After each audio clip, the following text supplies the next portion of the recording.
ये कहानी एक ऐसी बूढ़ी माँ की है जिसकी बेटी उसे 17 साल की उम्र में छोड़ के चली गई थी। उस बेचारी बूढ़ी माँ का साथ देने के लिए कोई नहीं था और धीरे धीरे उनका शरीर कमजोर होने लग गया था। वो ठीक से चल भी नहीं पाती थी। उनके रीढ़ की हड्डी कमजोर होने की वजह से उन्हें झुककर चलना पड़ता था। जब उनकी बेटी कई सालों तक अपने गाँव वापस नहीं आई तो उन्होंने दिन के काम काज में ही व्यस्त रहना सही समझा और इसी तरह कई साल बीत गए। इसके बाद हम देखते हैं कि उसकी बेटी की उम्र अब 32 साल हो चुकी है और उसका एक 7 साल का बेटा भी है जिसका नाम सांगवू है। सांगवू की माँ 15 सालों के बाद अपने गांव जा रही थी। उसका बेटा उससे पूछता है कि उसकी दादी माँ कैसी है और क्या उन्हें ठीक से सुनाई और दिखाई देता है, लेकिन उसकी माँ को उसके किसी भी सवाल का पता नहीं था क्योंकि उसे खुद भी नहीं पता था कि इतने सालों में उनका क्या हाल हो चुका है। वो दोनों अपने गांव जाने वाली बस में बैठे थे, लेकिन रास्ते में गांव के लोग एक मुर्गी के बच्चे को पिंजरे से निकाल देते हैं और वो सांगवू और उसकी माँ के ऊपर कूदकर उनके कपड़ों को गंदा कर देता है। उसके बेटे को ये जगह बिल्कुल पसंद नहीं आती क्योंकि इस गांव में बहुत सारे कच्चे रास्ते थे जहाँ पर बहुत सारी मिट्टी उड़ती थी। वो अपनी माँ से घर वापस चलने की जिद करता है, लेकिन वो उसे डांट फटकार के किसी तरह अपनी माँ के घर ले आती है। यहाँ पर हम उसकी माँ को देखते हैं जो अब बहुत बूढ़ी हो गई थी। वो बोल नहीं सकती है और उनके सुनने की शक्ति भी बिल्कुल खत्म हो चुकी है। उनकी बेटी उनसे माफी मांगती है क्योंकि इतने सालों में वो कभी उनसे मिलने नहीं आई। वो उन्हें बताती है कि उसके पति ने उसे तलाक दे दिया, जिसके बाद पैसों की कमी के चलते उसे अपनी दुकान को बंद करना पड़ा और अब उसके पास पैसे कमाने का कोई जरिया नहीं है। वो उन्हें बताती है कि शहर में नौकरी पाना बहुत मुश्किल हो गया है और अब वो इतने ज्यादा कर्जे में अपने बेटे का पालन पोषण नहीं कर सकती। इसीलिए वो कुछ दिनों के लिए सांगवू को उन्हीं के पास छोड़कर जाना चाहती है और जब शहर में सब कुछ ठीक हो जाएगा वो उसे वापस ले जाएगी। उसकी बूढ़ी माँ बस उसे सुने जा रही थी, लेकिन उन्हें समझ आ जाता है कि वो क्या कहना चाहती है। सांगवू की माँ उन्हें कहती है कि अब उन्हें शहर जाना होगा, लेकिन दादी उसे इशारे करके कहती है कि वो थोड़ी देर आराम कर ले। पर उसकी बेटी उन्हें कहती है कि वो यहाँ पर और नहीं रह सकती और शाम की बस से वो वापस शहर के लिए रवाना हो जाती है। सांगवू जो एक शहर में रहने वाला लड़का था, उसे गाँव का रहन सहन बिल्कुल पसंद नहीं आता। उसकी माँ उसके लिए कुछ कपड़े और खाने का सामान उसके लिए छोड़ के गई थी जो सिर्फ शहर में मिलता था। सांगवू की दादी उसे अपने साथ चलने के लिए कहती है, लेकिन सांगवू उनसे पहले कभी नहीं मिला था, इसीलिए वो उन्हें दूर रहने के लिए कहता है। वो अपने हाथों को फेर कर कुछ इशारा करती है, पर सांगवू उनकी बातों को समझ नहीं पाता, इसीलिए वो उनके बुढ़ापे का मजाक बनाता है और उन्हें गूंगा और बहरा भी बोलता है, जो अपने आप में काफी असम्मानीय था। ये जानकर दादी माँ को बहुत बुरा लगता है, जिसके बाद दादी अकेले ही आगे जाने लगती है। सांगवू उनका पीछा करता है, पर वो ऐसे नाटक कर रहा था जैसे वो उनका पीछा नहीं कर रहा। रात को वो दोनों साथ में खाना खाते हैं। उसकी दादी अपने हिस्से का खाना भी उसे दे देती है। वो हमेशा वीडियो गेम्स खेलता रहता था और उसकी दादी उसे उत्सुकता से देखती रहती थी, पर कभी भी उसे कुछ कहती नहीं थी। उनके गांव में टॉयलेट की सुविधा नहीं थी, इसीलिए सांगवू को एक पॉट के अंदर टॉयलेट करना पड़ता था, जिसे उसकी दादी ही हमेशा अपने हाथों से साफ किया करती थी। सांगवू उन्हें हर सवेरे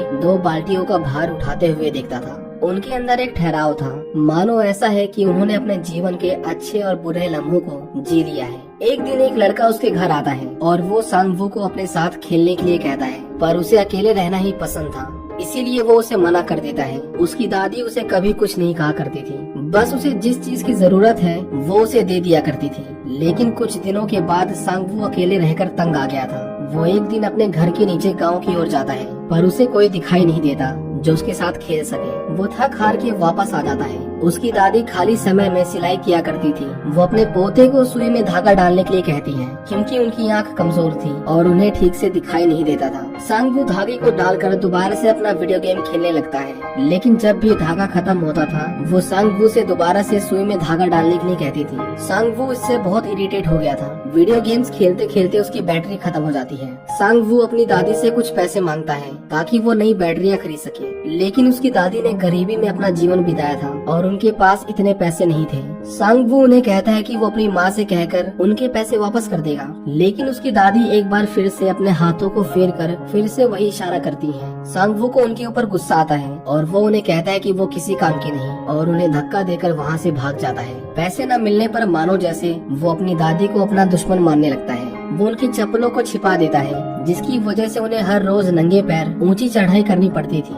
वो बहुत मेहनत से उसके टॉयलेट पॉट को धोकर लाती है, जिसे वो लात मारकर तोड़ देता है। सांग वू को किसी भी तरह बैटरीज चाहिए थी। वो अपनी दादी के सिर में लगे हेयर पिन को निकालकर मार्केट की ओर जाता है ताकि वो उसे बेचकर बैटरीज खरीद सके। वो एक आदमी से बैटरीज की दुकान का रास्ता पूछता है। जब वो दुकान पहुंचता है तो दुकान वाला उसे कुछ बैटरियां दिखाता है, लेकिन उनमें से कोई भी उसके वीडियो गेम में नहीं लग पाती, क्योंकि उसमें सिर्फ मर्क्यूरी सेल्स लगते थे जो आकार में गोल होते हैं। वो दुकान वाला उसे दूसरी दुकान के बारे में बताता है, लेकिन वहाँ भी वो बैटरीज नहीं थी। सांग वो सोचता है कि उसे बैटरीज नहीं मिली तो क्यों ना वो उस हेयर पिन को बेचकर बर्गर या नूडल्स खा ले, क्योंकि वो उसे अपनी दादी को वापस नहीं करने वाला था। लेकिन किराने वाला उस हेयर पिन को लेने से मना कर देता है, क्योंकि उसकी बाजार में कोई कीमत नहीं थी। सांग वू इसके बाद निराश होकर अपने घर वापस आने लगता है, लेकिन वो गांव से इतना दूर आ गया था कि उसे वापस जाने का रास्ता समझ नहीं आता। वो रास्ता भटक गया था और वो जोर जोर से रोने लगता है। लेकिन तभी एक आदमी उसे रोते हुए देखता है जो उसी के गांव के पास रहता था। वो सांग वू को अपनी साइकिल पर बिठाकर उसके गांव तक छोड़ आता है। सांग वू रास्ते में ही खड़ा था कि तभी वो देखता है कि उसकी दादी उसका इंतजार कर रही थी। वो उसे देखते ही आगे जाने लगती हैं। सांग वू उनसे पूछता है कि वो कहाँ जा रही हैं, और ये सुनते ही वो वापस अपने घर जाने लगती हैं। सांग वू भी उनके साथ साथ चलने लगता है। अगले दिन उसकी दादी उसके कपड़े धोकर सुखाने के लिए धूप में फैला देती है, लेकिन तभी बारिश आ जाती है और वो कपड़े भीगने लगते हैं। सांग वू पहले तो उन्हें नीचे उतार लेता है, और जब दोबारा से धूप निकलती है तो वो अपने कपड़ों पर तो दो कपड़े रोकने वाली क्लिप्स लगाता है, लेकिन अपनी दादी के कपड़ों पर एक भी क्लिप नहीं लगाता। लेकिन उसे महसूस होता है कि इससे शायद उनके कपड़े हवा में उड़ जाएंगे, और उसकी दादी के पास पहनने के लिए और कपड़े नहीं थे, इसीलिए वो उस पर भी एक क्लिप लगा देता है। उसकी दादी उससे पूछती है कि तुम खाने में क्या खाओगे, जिस पर वो उन्हें पिज्जा बर्गर लाने को कहता है। लेकिन दादी माँ को शहर के खाने के बारे में जानकारी नहीं थी।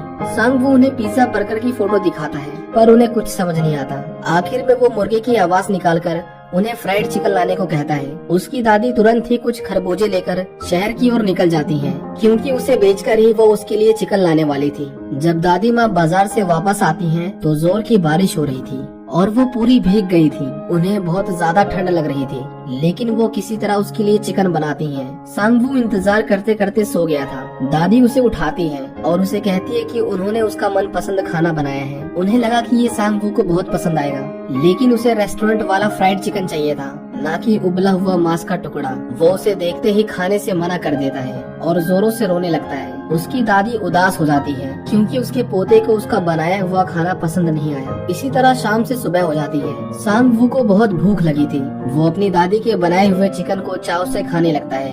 वो देखता है कि उसकी दादी लेटी हुई है। दरअसल उन्होंने भी कल रात को खाना नहीं खाया था। जब वो उनके पास आता है तो उन्हें बहुत तेज बुखार हो गया था, क्योंकि बाजार से वापस आते वक्त वो बारिश में भीग गई थी।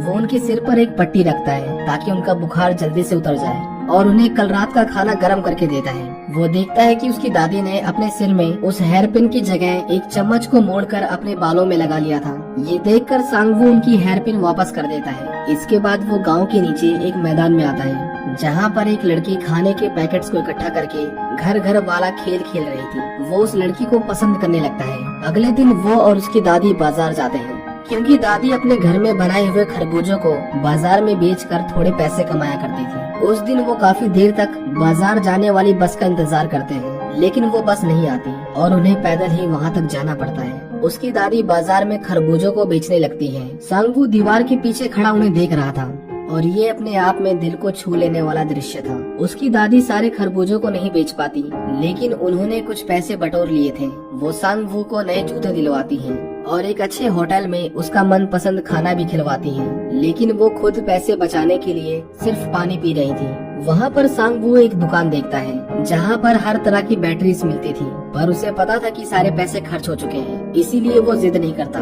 इसके बाद वो दोनों अपने घर के लिए निकलने लगते हैं। दादी माँ को घर जाने वाली बस नहीं मिल रही थी, लेकिन बस का कंडक्टर उन्हें आवाज लगाता है और सही बस पकड़ने में उनकी मदद करता है। वो दादी माँ को बताता है कि उसकी एक दोस्त के पैरों में बहुत दर्द रहता है, इसीलिए वो एक बार जाकर उनसे मिलाएं। दादी अपनी सहेली से मिलने जा रही थी, इसीलिए वो सांग वू से इशारों में पूछती है कि तुम्हें क्या खाना है। वो एक लड़के को चोको पाई खाते हुए देखता है और उसे भी वही खाना था। दादी माँ उस लड़के के फेंके हुए चोको पाई के रैपर को उठा लेती है, क्योंकि उन्हें नहीं पता था कि उन्हें दुकान पर जाकर क्या कहना है। वो अपने दोस्त के पास आती हैं और उनसे उनकी तबीयत के बारे में पूछती है। वो बूढ़ी औरत अपनी बीमारी से बहुत परेशान रहती थी।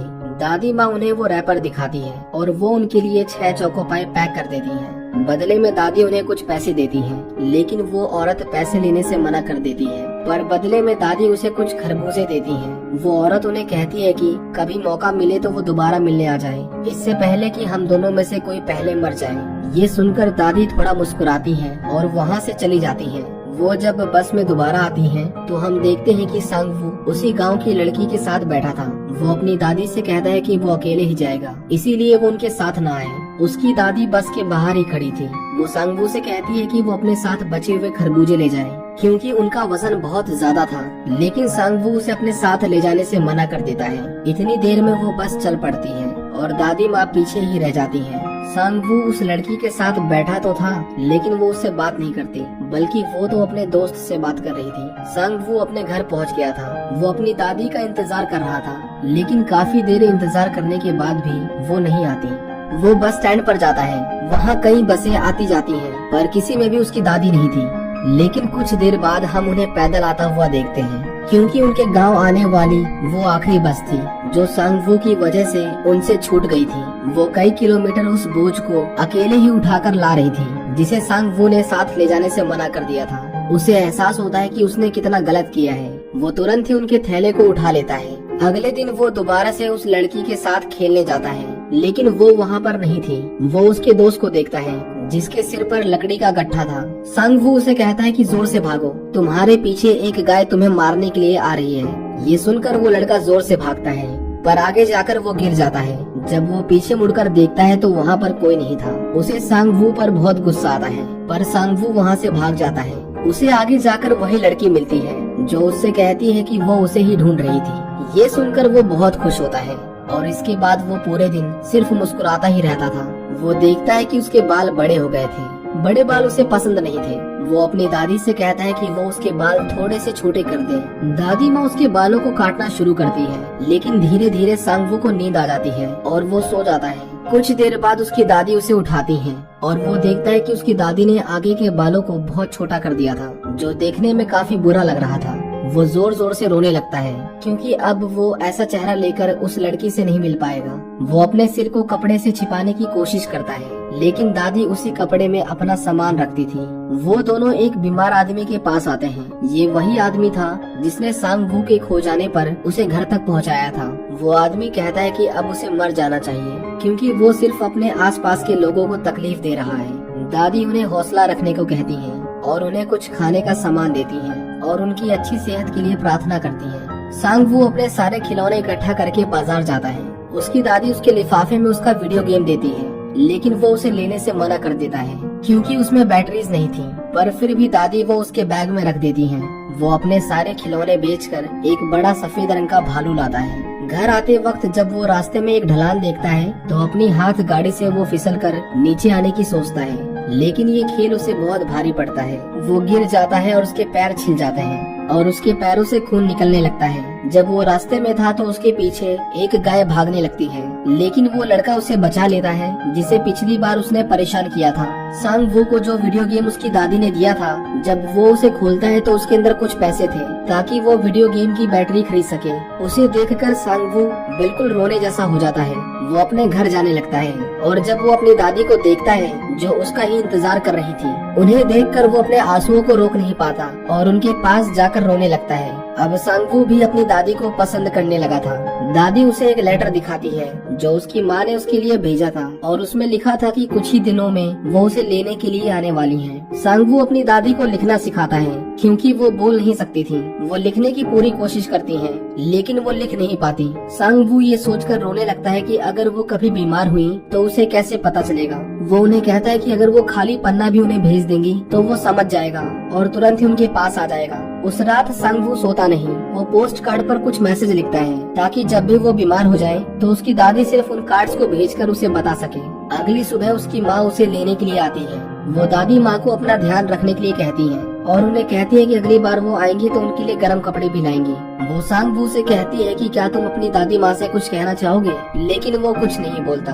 वो जाते जाते उन्हें वो कार्ड्स दे देता है। उसकी दादी उसे खिड़की के शीशे पर हाथ मारकर उसे बुलाती है, लेकिन सांगवू उन्हें अनदेखा करने की कोशिश करता है, क्योंकि वो नहीं चाहता था कि उसके जाने के बाद उसकी दादी उसे याद करके परेशान हो। लेकिन जैसे ही बस जाने लगती है, वो तुरंत ही पीछे की ओर भागकर उन्हें अपना हाथ फेरकर इशारा करता है। वो कहते हैं ना कि बच्चे मन के सच्चे होते हैं। सांगवू भी अपनी दादी से प्यार करने लग गया था, लेकिन शायद उनकी किस्मत में अकेले रहना ही लिखा था। वो कुछ बोल नहीं सकती थी, लेकिन उनका प्यार उनके कामों में झलकता था। उन्होंने कभी भी सांगवू को परेशानी में नहीं आने दिया। दादी माँ इसके बाद अकेले ही अपने घर तक जाती हैं, और अब उन्हें सांगवू के दोबारा आने तक इसी तरह अकेले अपना जीवन बिताना था। और हमें इस कहानी के अंत तक भी पता नहीं चल पाया कि दादी अपने हाथों को फेरकर क्या कहना चाहती थी, और यहीं पर ये कहानी खत्म हो जाती है। ये मूवी सन 2002 में रिलीज हुई थी, और ये अपने समय की दूसरी सबसे ज्यादा पैसे कमाने वाली फिल्म थी। साउथ कोरिया में इसे ग्रैंड बेल अवार्ड से नवाजा गया, जिसकी मान्यता साउथ कोरिया में ऑस्कर के बराबर होती है। आपको ये कहानी कैसी लगी, हमें कमेंट करके जरूर बताएं।